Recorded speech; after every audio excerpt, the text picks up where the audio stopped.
This is a big one. Here comes a big one. Oh my God. She ain't gonna like the boat depends on it. Out on the icy waters of the Bering Sea, where survival is a daily battle against nature's fury, the crew pulled up something unimaginable. A catch, not of this world. The pot broke the surface and tangled in seaweed and ropes was a metallic object glowing faintly under the stormy sky. Its smooth grooves and alien-like symbols left the hardened crew frozen in disbelief.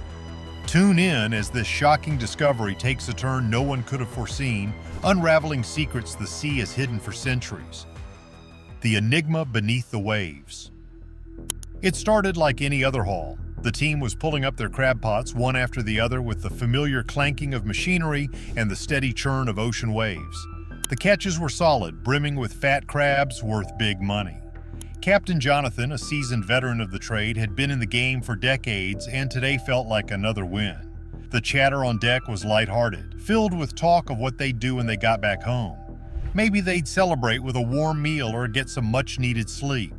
Little did they know the sea had plans to flip their world upside down. But as the crew reached for the last pot, a strange resistance jolted the line, like something was pulling back. As they dragged up another pot, something glimmered below the surface. At first, it seemed like a trick of the light, just the sun bouncing off the icy waves. But then it became clearer, a peculiar shimmer cutting through the usual murk of seawater. Tangled in the ropes and netting, partially hidden by mud and seaweed, was something that did not belong. It wasn't a crab, that was for sure. The object shimmered strangely, catching the faint light even through the fog. As it broke the surface, the crew fell silent. All eyes locked on the thing as it clunked heavily onto the deck, the sound of metal on wood breaking through the constant roar of the wind. The crew gathered around, their boots thudding against the wet planks. It was metallic, about the size of a truck tire, and covered in barnacles. Grooves and strange markings ran across its surface, almost like a puzzle carved into the metal. These were men who'd spent their lives hauling up all sorts of oddities from the depths, but this was different. It looked like it belonged in a sci-fi movie, not the bottom of the Bering Sea. The wind howled and waves crashed against the boat, but the crew was frozen in place, their eyes glued to the object. One of them reached out hesitantly, brushing off the seaweed and barnacles. The markings became clearer, lines and symbols that didn't look random. They looked deliberate, like they held a message, though no one could begin to guess what it was. Captain Jonathan's voice eventually broke the spell. He ordered the object secured below deck. There was work to be done, crabs to catch, a storm closing in. But the usual rhythm of their work felt off, like the object had thrown everything out of balance. The crew followed orders, but their minds were elsewhere, filled with questions about the mysterious object. With the catch secured and the strange object stowed away, the crew pushed through the growing waves. The storm was getting closer, and they had to focus if they wanted to make it back in one piece. But even as they worked, their thoughts kept drifting to the thing below deck. What was it? How did it end up tangled in their gear? The sea had always been full of mysteries, but this one felt bigger than anything they'd encountered before. By the time they reached Dutch Harbor, word had already started to spread. Whispers traveled quickly in the tight-knit fishing community, and it wasn't long before locals and other fishermen were asking questions, their curiosity as sharp as the icy wind. Everyone had a theory. Some thought it was part of an old shipwreck, debris from a vessel lost to the sea long ago. Others said it might be a piece of a fallen satellite, something dragged down to the ocean floor before finding its way into the crew's nets. But there were also whispers of something more, otherworldly. The object was stashed away in the shipyard, hidden under a heavy tarp. Captain Jonathan wasn't ready to let anyone near it. He'd spent his life on the sea, and he knew when something didn't belong. This thing, it was a stranger in their world, and he wasn't sure it was safe to share it. He felt protective of it, like it was his responsibility now. Experts started showing up claiming they could identify it. One said it looked like a piece of advanced tech, but not from any country they could name. Another suggested it might be ancient, something lost to time in the waves. But no one could explain the strange markings etched into its surface. They weren't letters, not from any language anyone recognized. They weren't just scratches either. They were precise, deliberate, like they held a message only the sea could understand. As the days turned into weeks, the crew tried to go back to their normal routine. They went out on more trips, hauled up more crab pots, and cashed in on their hard work. But no matter how many pounds of crab they pulled from the depths, the object lingered in their minds. It was like a ghost, a silent reminder of the unknown. Even the thrill of a good catch couldn't shake its hold on them. At night, Captain Jonathan found himself drawn to the shipyard. He'd stand there in the cold, staring at the tarp-covered object. Sometimes he'd pull the tarp back, running his fingers over the smooth, polished surface. The markings seemed to glow faintly under the moonlight, like they were alive, like they were waiting. Then the strangers arrived, dark cars parked just outside the shipyard, their drivers staying out of sight but not out of mind. The crew noticed them too. They felt watched, followed. Captain Jonathan's unease grew. These weren't locals. They weren't reporters or curious fishermen. They were something else entirely. The object seemed to hum with a quiet energy, almost like it knew its time in hiding was coming to an end. The crew's unease turned into fear. They'd brought something up from the deep, something that wasn't meant to be found, and now they couldn't shake the feeling that it was changing everything around them. Whatever they'd pulled from the ocean, it wasn't just metal and markings, it was a mystery that wouldn't let go. And as they stared out at the stormy horizon, they knew one thing for sure: their lives would never be the same. The days that followed were filled with more questions than answers. The crew tried to keep busy, focusing on their work, but the object had a way of creeping back into their thoughts. Even the most seasoned among them couldn't shake the feeling that they'd stumbled onto something far bigger than they could understand. More experts arrived, each bringing their own theories and equipment. Some tried to test the object, measuring its weight, its density, even its temperature. But the object seemed to resist their efforts. It was heavy, impossibly so for its size, and the markings defied analysis. They weren't etched by hand, nor were they created by any known machine. The more the experts studied it, the more baffled they became. Meanwhile, the strangers in the dark cars grew bolder. They began asking questions, approaching the crew when they thought no one else was watching. Their inquiries were pointed, almost accusatory, as if they already knew more than they were letting on. Captain Jonathan's unease turned to suspicion. He began to wonder if these strangers had been looking for the object long before his crew had pulled it from the sea. One night, a storm rolled in, the kind that shakes buildings and rattles windows.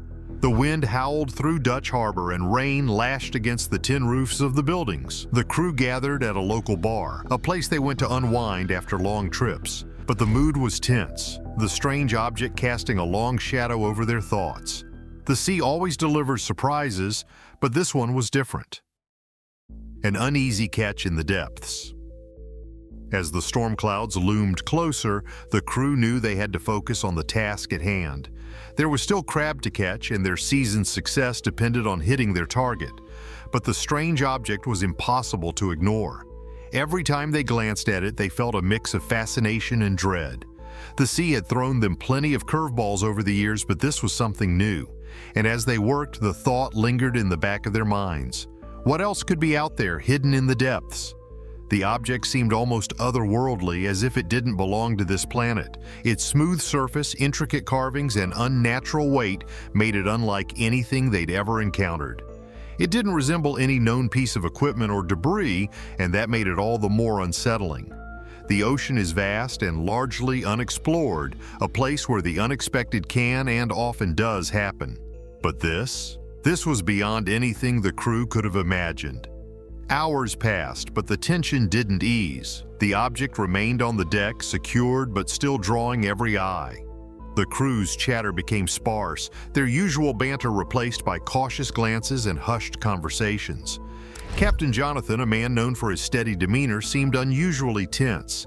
He kept looking at the object, his expression a mix of curiosity and concern. Whatever this thing was, it had disrupted the rhythm of their lives at sea. The storm finally hit, and the crew's attention shifted back to survival. Waves crashed against the boat and the wind howled with a fury that made every movement a challenge. But even as they battled the elements, the strange object was never far from their thoughts. It sat there, unmoving but undeniably present, a silent reminder that the sea still had the power to surprise them in ways they couldn't predict. When the storm passed, the crew was left with the task of deciding what to do with their unusual find. Some suggested throwing it back, unwilling to deal with the unease it brought. Others argued for keeping it, convinced that it might be worth something or at least provide some answers. Captain Jonathan, ever the pragmatist, decided they'd take it back to shore. Whatever it wasn't something they could just leave behind. Back on land, the object became the subject of intense speculation. Experts were called in to examine it, but no one could determine its origin or purpose. Its markings didn't match any known language or symbols, and its material was unlike anything commonly found in the ocean. Some thought it might be a piece of experimental technology lost at sea. Others theorized it could be something far older, perhaps even ancient. The crew's discovery made headlines, drawing attention from scientists, historians, and conspiracy theorists alike. Everyone wanted to know where the object had come from and what it might mean. But for Captain Jonathan and his crew, it was a reminder of the unpredictable nature of their work. The sea is vast, strange, and full of surprises. And every once in a while, it offers up something that makes even the most seasoned sailors stop and wonder. The storm was still creeping closer, and tension gripped the crew. They had stashed the object out of sight, but it was impossible to forget. Every now and then, someone would glance toward the hidden compartment where it lay. They tried to stay focused on the job, pulling up crab pots one after another, but the ocean had turned restless. The waves slammed harder against the boat, and the air felt thick, almost like it carried a warning. The haul that day was incredible. Pot after pot came up loaded with crabs, their shells glowing red under the cold gray sky. It should have been a moment of celebration, but unease lingered like a shadow. Even as Captain Jonathan called the last pot aboard, signaling it was time to head back, his mind was elsewhere. They had what they needed, a golden bounty of king crabs, but the thing below deck refused to let him feel relief. He couldn't shake the sense that they'd disturbed something they shouldn't have. Back at Dutch Harbor, word spread faster than the tide. The crew had come home with more than just their catch, and curiosity grew wild. Fishermen, locals, even reporters started showing up, their questions spilling out before the crew could even dock properly. Was it a piece of history, a forgotten artifact from the depths, or something no one had ever seen before? Theories flew left and right, but no one had answers. Back on shore, news about what the crew found spread fast, but the questions it raised were just the beginning of what was coming. Locals wonder about the strange find. Captain Jonathan made sure the object stayed under wraps, tucked in the back of the shipyard far from prying eyes. He felt a strange protectiveness over it, though he couldn't explain why. Experts were brought in, but their guesses only added to the confusion. Some said it was part of a satellite that had fallen from space. Others thought it might be a fragment of an old ship lost to the unforgiving Bering Sea. Yet none of the theories fit. The object's markings weren't letters, nor were they random scratches. They were precise, deliberate, as if someone or something had carved them for a purpose. Days passed, and the crew tried to push the object from their minds, but it was impossible. Every conversation circled back to it, and wild theories turned into heated debates. Some of the locals were convinced it came from a UFO, a piece of alien technology that had crashed into the ocean. Others whispered about government experiments gone wrong. Captain Jonathan didn't know what to think. He'd seen storms that could rip a ship apart, creatures from the deep that belonged in nightmares, but this was different. It was unexplainable, and that made it unsettling. At night, Jonathan found himself wandering back to the shipyard. He'd stand in front of the covered object, staring at it like it might reveal its questions. The strange markings seemed to hum with an energy he couldn't describe. It felt like the object wanted to be understood, like it was waiting for something. But for what? That question haunted him, and it seemed the rest of the crew. The object's presence started to change things. The crew felt it too. They couldn't name it, but there was a heaviness, a sense that the object didn't belong here. Some of them began to wonder aloud if they should have just left it in the ocean. There was a growing fear that by bringing it aboard, they'd invited something into their lives they couldn't handle. One stormy night, rain pounded the rooftops and wind howled through the streets of Dutch Harbor.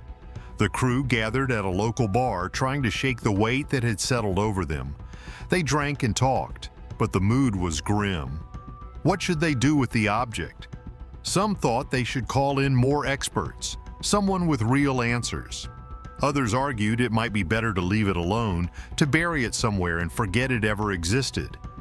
Captain Jonathan sat quietly, lost in thought.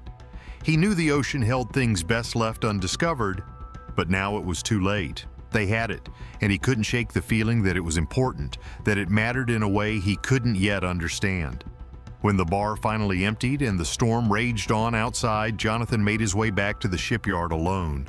The object was still there, hidden under its tarp. He pulled it back and ran his hand over its smooth surface. The markings seemed to glow faintly in the dim light, almost alive.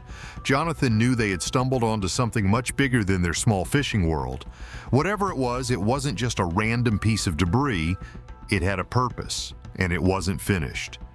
The following weeks were tense. The crew returned to work hauling crabs as usual, but the object never left their thoughts. It was always there, a silent weight pressing down on them. People in town kept asking questions, their curiosity turning into obsession. Jonathan grew more guarded, keeping the object's location confidential. He felt the pressure mounting, but he wasn't ready to let it go. Theories grew wilder with every passing day. Some believed the object held ancient knowledge, something left behind by a civilization we'd forgotten. Others insisted it was proof of extraterrestrial life, a piece of evidence humanity wasn't ready to face. And then there were those who said it was cursed, that it carried bad luck for anyone who touched it. The crew's unease grew. Small accidents started happening on the boat. A line snapped, narrowly missing one of the deckhands. Equipment failed without warning. Each mishap added to their fear, making it harder to dismiss the idea that the object was more than it seemed. With strange people now watching them, the crew felt their find was dragging them into something much bigger and much harder to escape. The glow that changed everything. One night, Jonathan stood alone at the shipyard, staring at the object like he had so many times before. The storm clouds overhead seemed to mirror his thoughts, heavy and unrelenting. He knew he couldn't keep it hidden forever. Something had to be done. But what? Destroy it? Hand it over to the authorities? Or keep it and risk the unknown? Against his instincts, Jonathan let the man examine their strange discovery. The man's questions were vague, his notes hurried, and he left just as strangely as he arrived, promising to follow up. Yet something about him felt off, too eager, too confidential. It was as if he already knew more than he was letting on.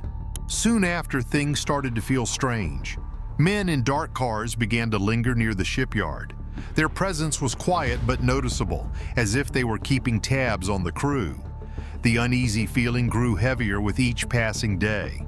Jonathan couldn't shake the thought that they had stumbled upon something far bigger than they could understand. He began to regret pulling the object from the ocean. But it was too late. The object was here, and it wasn't going anywhere.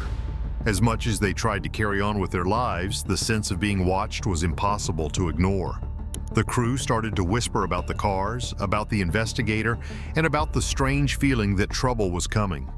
Then came the night when Jonathan was startled awake by a noise outside his window.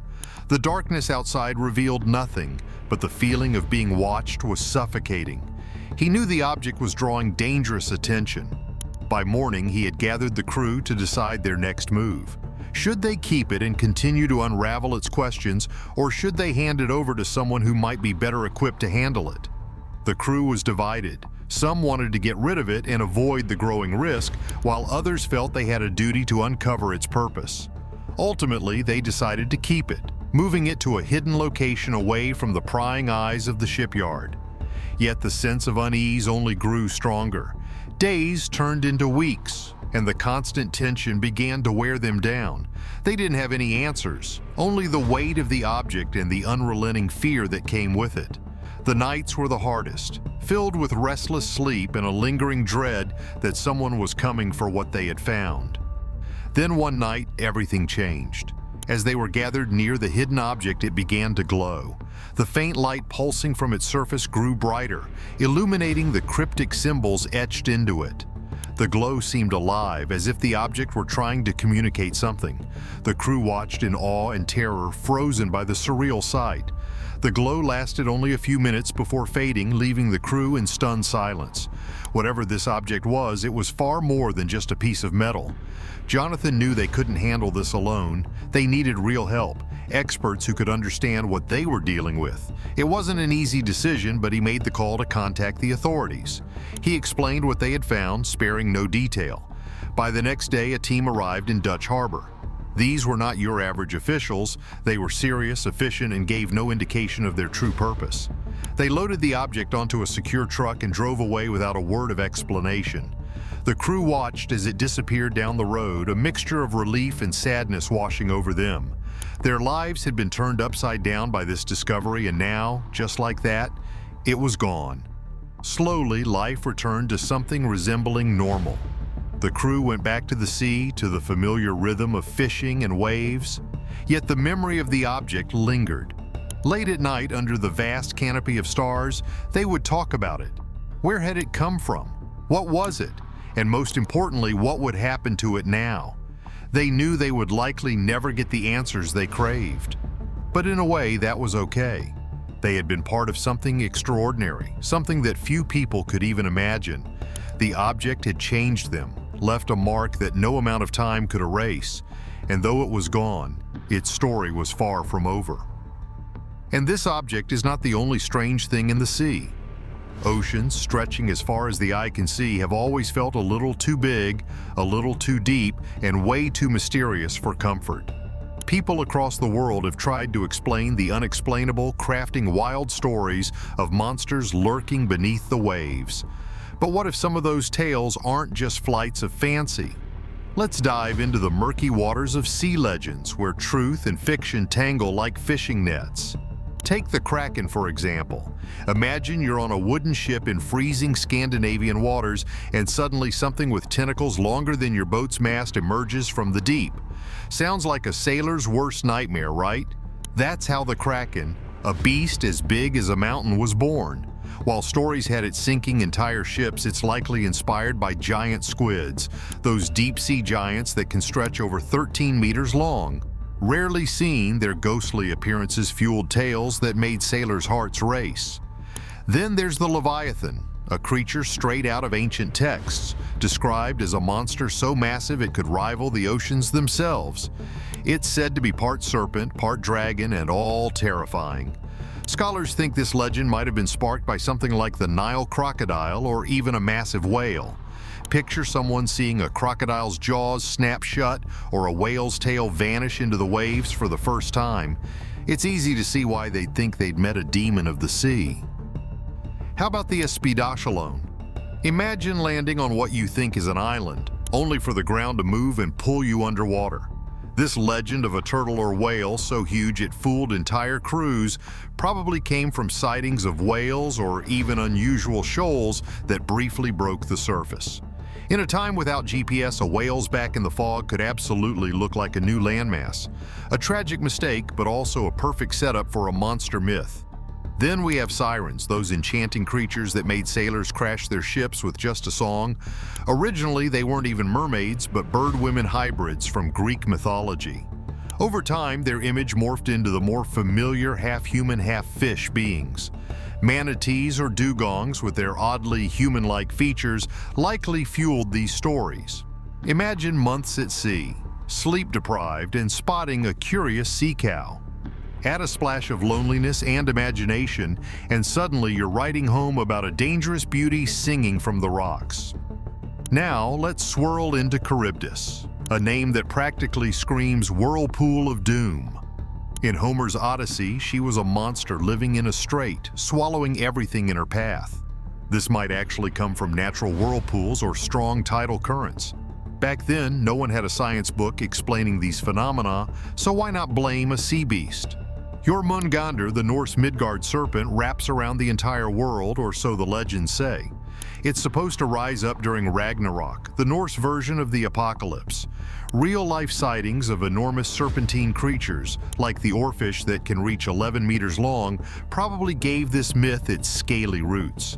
Seeing one of those drift by? definitely unsettling.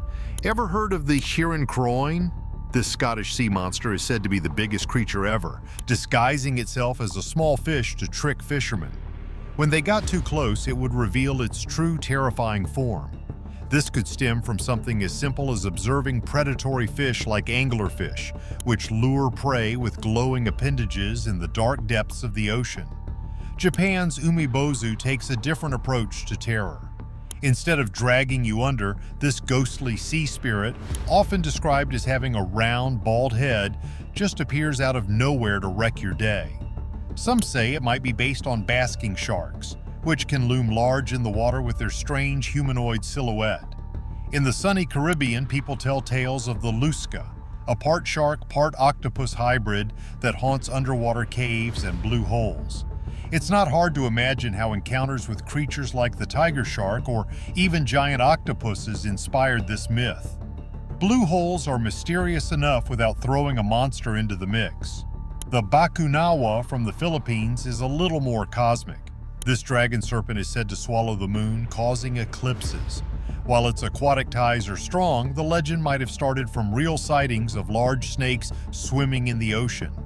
The idea of a celestial eater? That's just adding flair. Finally, let's revisit Homer for Scylla, the six-headed menace living opposite Charybdis. She'd snatch sailors off their decks with her snake-like necks. While it's easy to see her as pure fiction, some believe she might represent the dangers of coastal rock formations which could snatch ships in rough waters. These myths might seem like tall tales, but they're rooted in something very human: the need to explain the unexplainable. When you're out on the vast, empty ocean with nothing but the horizon ahead, your mind plays tricks on you. You start seeing shapes in the water, hearing songs on the wind, and imagining monsters where none exist. Or maybe, just maybe, those monsters are out there, laughing at how close we've come to the truth. Is this glowing object a strange natural phenomenon, or could it be evidence of something the government doesn't want us to know? Tell us your thoughts and remember to like and subscribe for more.